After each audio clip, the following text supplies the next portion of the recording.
Assalamualaikum warahmatullahi wabarakatuh. Perkenalkan, nama saya Sarla Delia dengan nomor NPM 101214118 dari kelas C5 Manajemen Angkatan 2021.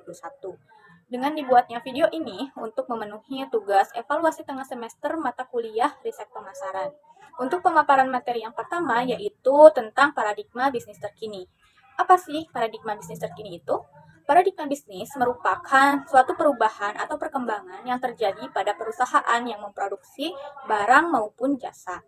Kapan terjadinya paradigma bisnis? Terjadinya paradigma bisnis itu karena adanya teknologi dan peralatan baru yang dikenalkan kepada perusahaan yang dampaknya meningkatkan kualitas produk dan juga meningkatkan pendapatan. Dan dari paradigma bisnis itu ada beberapa macam. Yang pertama yaitu pemasaran yang dipersonalisasi.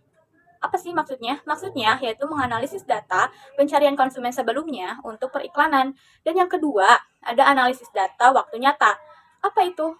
Kemajuan teknologi untuk mendapatkan data tentang kinerja penjualan, pemasaran, dan lain-lain guna untuk memperbaiki dan menyesuaikan beberapa strategi secara keseluruhan. Dan yang ketiga, ada telekomunikasi. Telekomunikasi merupakan sistem komunikasi berupa telepon, email, konferensi video, dan lain-lain untuk menghubungkan dan mempekerjakan karyawan berada lokasi di luar yang jauh ataupun dari zona waktu yang berbeda. Dan yang keempat ada perdagangan elektronik. Apa itu? Yaitu menciptakan toko online. Kemudian ada tips dan strateginya loh. Apa itu tips dan strateginya? Yang pertama, kita mengidentifikasi dulu nih tentang tantangan apapun, seperti membantu karyawan memahami tanggung jawab dan posisi mereka, kemudian merencanakan proyek tujuan untuk paradigma baru, kemudian membantu anggota tim mengembangkan kebiasaan dengan teknologi baru, kemudian bisa juga mendidik investor dengan transisi baru, mengembangkan strategi utama yang lebih penting. Nah, yang kedua, tipsnya yaitu memprioritaskan pelanggan, yaitu dengan memahami kebutuhan pelanggan. Kemudian yang ketiga, kumpulkan data yang bermanfaat, seperti penelitian kinerja perusahaan dan lain-lain. Baik, untuk materi yang kedua yaitu tentang pemasaran dan riset pemasaran. Riset pemasaran muncul karena adanya masalah dari riset pemasaran. Masalah riset pemasaran muncul akibat adanya kebingungan, situasi yang perlu dipecahkan, dan juga pertanyaan yang perlu dijawab dalam penelitian. Nah, riset pemasaran tersendiri artinya mengumpulkan data, mengobservasi pengolahan data pada objek pemasaran. Selanjutnya, ada tujuan. Tujuan dari riset pemasaran ini untuk membuat keputusan yang tepat. Yang kedua, mendapatkan peluang bisnis baru. Yang ketiga, menghindari usaha yang gagal. Yang keempat, memanfaatkan peluang investor. Yang kelima, sebagai evaluasi. Yang keenam, understanding. Dan yang ketujuh, sebagai prediksi. Memprediksi agar usaha tidak masuk pada usaha yang gagal. Untuk selanjutnya ada jenis-jenis dari riset pemasaran. Yang pertama, problem solving. Problem solving merupakan riset kejadian atau kasus yang terjadi di masa lalu. Yang kedua, ada problem identification research, yaitu mengawasi bisnis dan menjaga proses kinerja bisnis.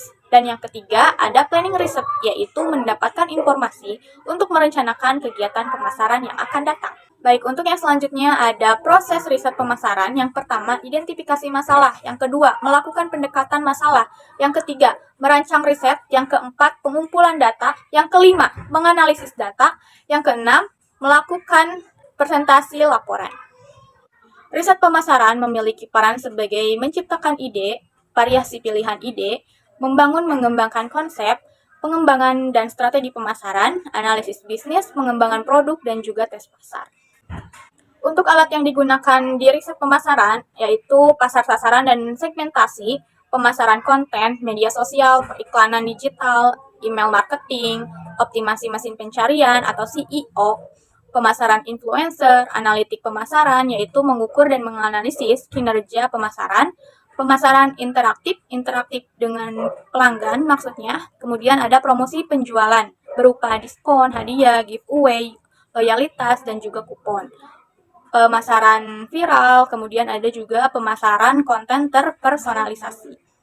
Untuk yang selanjutnya ada klasifikasi riset pemasaran. Yang pertama yaitu riset deskriptif berupa survei pengamatan lapangan, analisis data sekunder. Yang kedua ada riset eksploratif berupa pemahaman topik yang lebih dalam lagi mengenai topik yang belum jelas. Yang ketiga yaitu riset kausal berupa sebab akibat dari satu variabel ke variabel lain.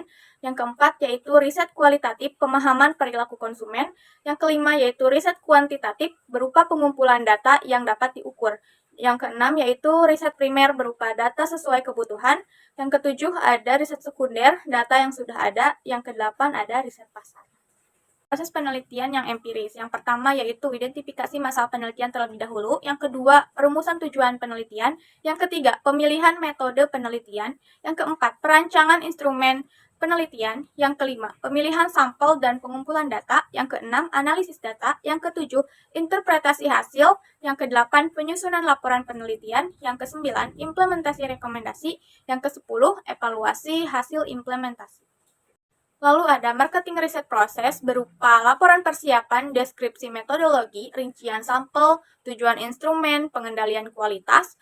Yang kedua ada analisis data, pembersihan data, kemudian deskripsi data, analisis bivariat atau dua variabel, analisis multivariat lebih dari dua variabel, interpretasi hasil, visualisasi data, kesimpulan, dan juga rekomendasi. Untuk selanjutnya yaitu masalah penelitian. Masalah penelitian apa yang ingin dipecahkan oleh riset? Tujuannya untuk memahami permasalahan yang dihadapi perusahaan dalam konteks pemasaran. Langkah-langkah identifikasi kebutuhan, pemilihan prioritas, tingkat urgensi, dan juga dampak masalah. Gap penelitian. Yang dimaksud dengan gap penelitian yaitu merujuk atas ketidaksesuaian dalam pengetahuan atau pemahaman yang mendorong melakukan penelitian tambahan. Tujuannya untuk mengidentifikasi pemahaman yang ada namun belum terpenuhi. Langkah-langkahnya, tinjauan literatur, identifikasi apa yang diketahui namun belum lengkap, kemudian analisis kritis, mengidentifikasi gap atau celah dalam pengetahuan, kemudian perumusan gap, merumuskan secara jelas mana gap penelitian berada dan bagaimana penelitian baru mencari celah. Perbedaan antara masalah dan juga gap. Yang pertama dari segi fokus. Fokus masalah itu tentang pemahaman masalah yang belum diatasi, sedangkan gap kekosongan atau ketidaksesuaian dalam pengetahuan yang ada. Dari segi waktu, masalah terjadi di tahap awal perencanaan riset, sedangkan gap terjadi setelah tinjauan literatur dan analisis kritis. Dari segi tujuan utama, masalah menetapkan masalah yang memerlukan penelitian, sedangkan gap mengidentifikasi pengetahuan pemahaman saat ini belum tercukupi atau belum mencukupi. Pengaruh adanya gap, yang pertama yaitu rasionalisasi penelitian, yang kedua menentukan keunikannya, yang ketiga orientasi penelitian, yang keempat mencegah duplikasi, yang kelima pembaruan pengetahuan, yang keenam pengembangan teori, yang ketujuh mendorong inovasi, yang kedelapan memberikan nilai tambah, dan yang terakhir memberikan motivasi tambahan. Model penelitian pemasaran. Panduan merancang model penelitian yang pertama yaitu pemahaman grand theory, berupa kerangka konseptual mencangkup prinsip-prinsip dasar dalam bidang tertentu. Yang kedua, identifikasi gap atau limitasi, berupa pengetahuan yang masih memerlukan penelitian lebih dalam. Yang ketiga, identifikasi topik penelitian. Yang keempat, mengembangkan middle range theory, berupa konsep-konsep terkait dengan grand theory. Kemudian yang kelima, pemahaman variabel dan indikator, pastikan bahwa dapat diukur secara empiris dan sesuai dengan konteks penelitian pemasaran. Yang keenam yaitu penelitian. Apakah penelitian ini bersifat eksperimental, observasional, survei, atau kombinasi dari beberapa metode? Yang ketujuh, pengumpulan data bisa berupa wawancara, survei, observasi, atau analisis dokumen. Yang kedelapan, analisis data bisa dengan kualitatif, kuantitatif, atau kombinasi dari keduanya.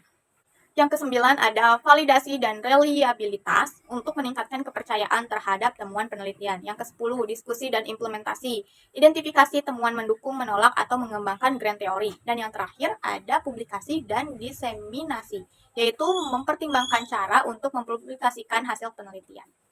Selanjutnya ada model. Model itu sendiri artinya yaitu alat atau kerangka kerja konseptual yang membantu menggambarkan, menjelaskan, dan menganalisis hubungan antar variabel yang relevan.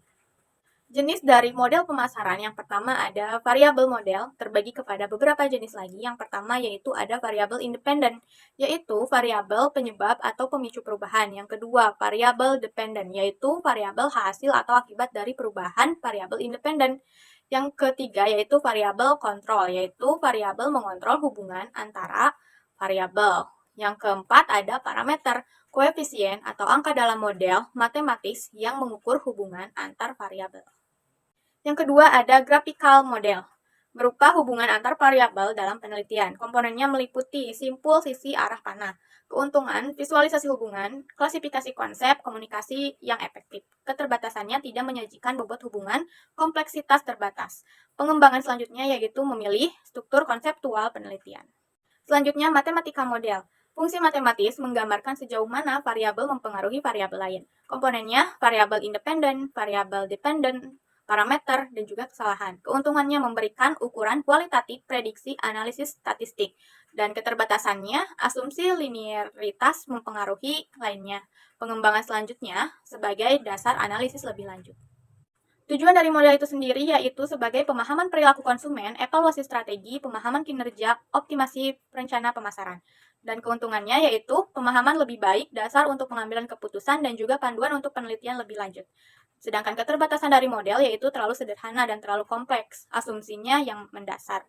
Pengembangan selanjutnya berupa analisis data empiris, uji statistika, dan integrasi temuan dengan literatur. Terima kasih, cukup sekian yang dapat saya sampaikan. Mohon maaf apabila ada kesalahan dan kekurangan dari penyampaian materi. Assalamualaikum warahmatullahi wabarakatuh.